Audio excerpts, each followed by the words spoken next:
back to talking RPGs with Ollie. So we're gonna. I may have ordered myself a few things. We're gonna have a go at another make today, and it's a first for me. But I do end up watching a few of these bits on YouTube, and it looks really fun. I've done a little bit of epoxy work before for another project, which turned out really cool. But that was for something completely unrelated.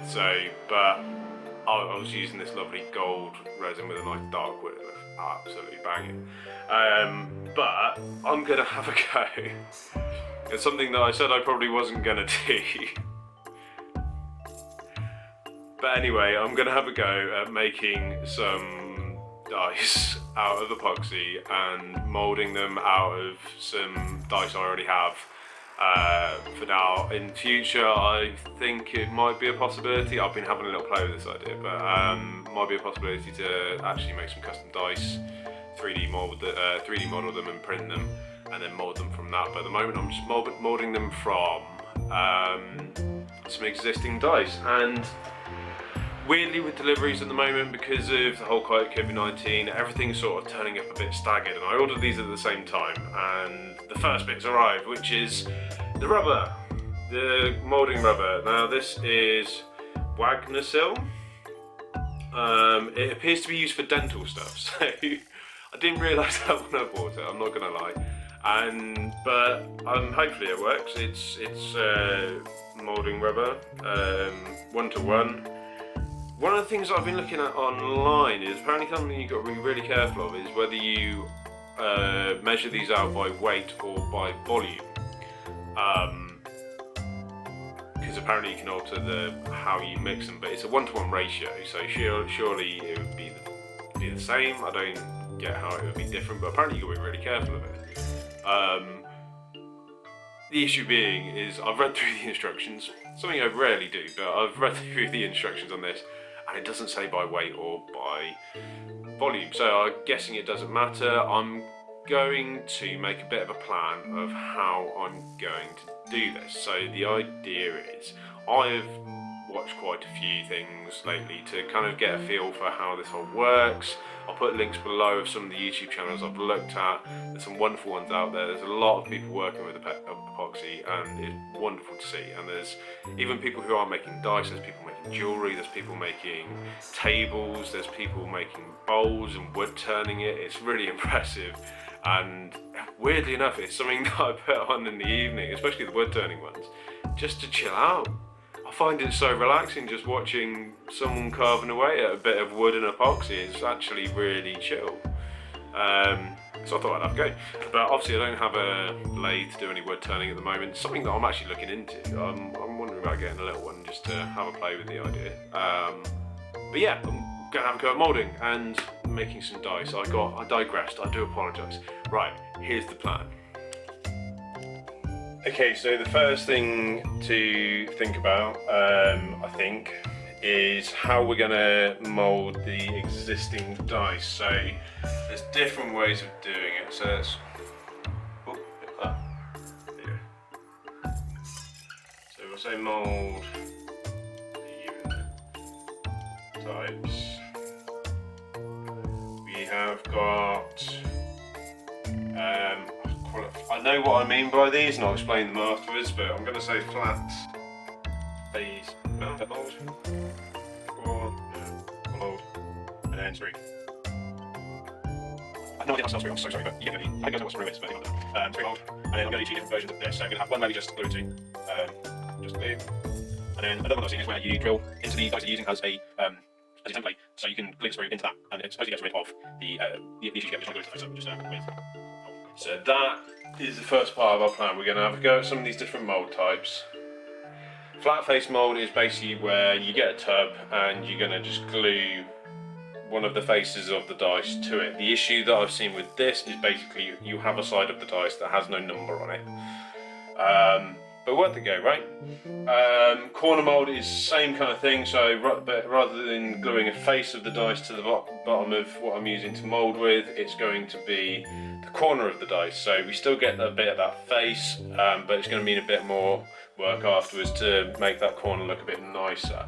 sprue molds, basically, we will be gluing a stick to a series of dice to, so it's got a routing and a very small point of contact between the dice itself and the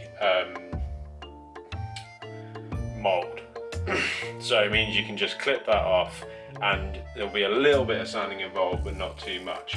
Now, just gluing, so basically I'm going to glue a stick, like a matchstick. I've picked up a load of matchsticks out from the pound shop. And so the first go is I have, hello Ziki.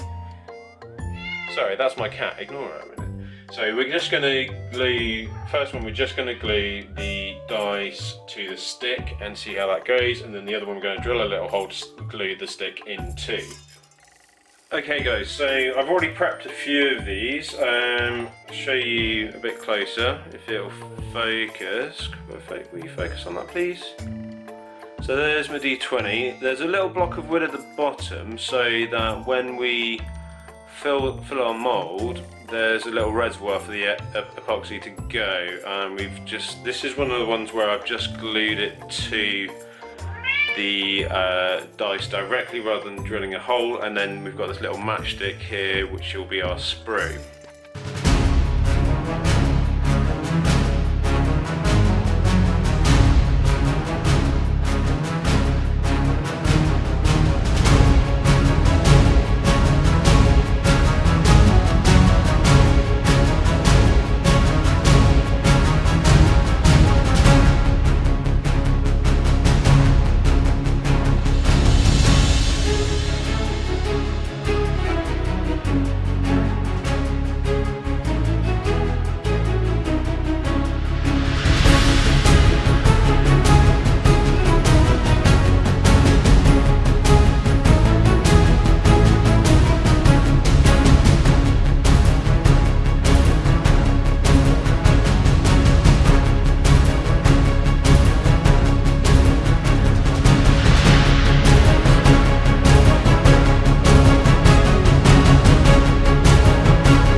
I just popped back to check on it.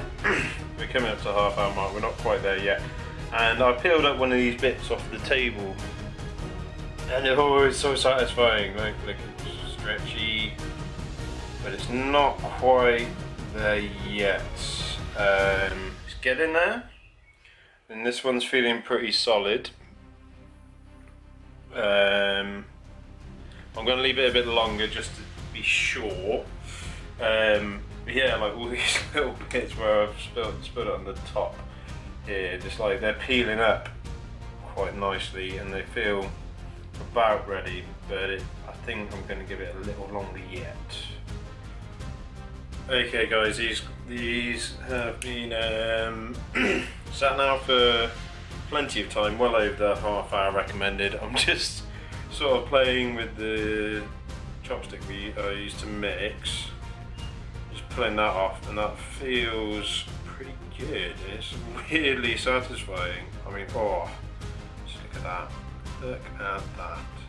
That feels really nice.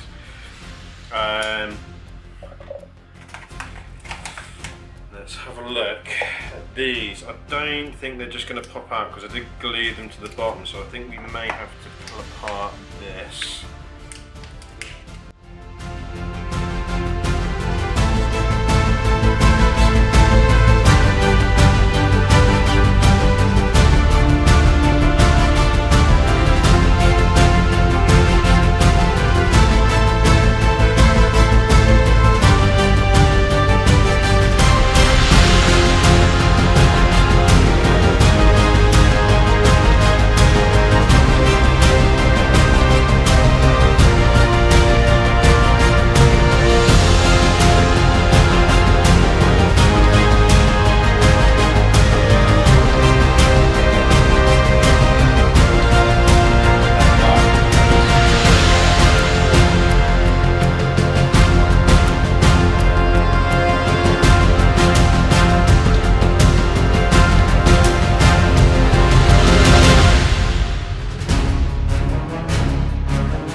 Okay guys, so I'm just waiting for the second batch to finish curing and get nice and hard so we can open those up.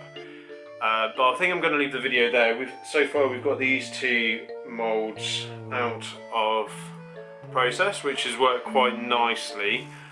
We've got, obviously I've had to cut them a bit to open them up, but as you can see with this rubber, it just sort of closes itself up really nicely. There's no, if you just look at it, you can barely see where the cuts are. Sorry, it's not focusing very well on it, but you can barely see where those cuts are unless you sort of open them up a bit. There's one there, but you don't see it until you actually open it up. So I'm thinking all it's going to need is just a bit of tape or something to hold it together when we do the casting.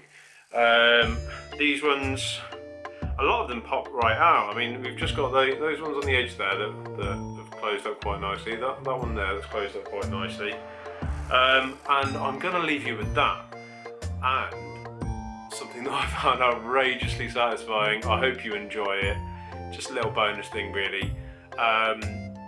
But just getting all the goop out of the jug that I used to mix was weirdly satisfying. So watch this. I hope you like the video and subscribe, and in the next part we will have a look at casting some dice into these moulds. So like and subscribe, and I hope you have a wicked day. Cheers, bye.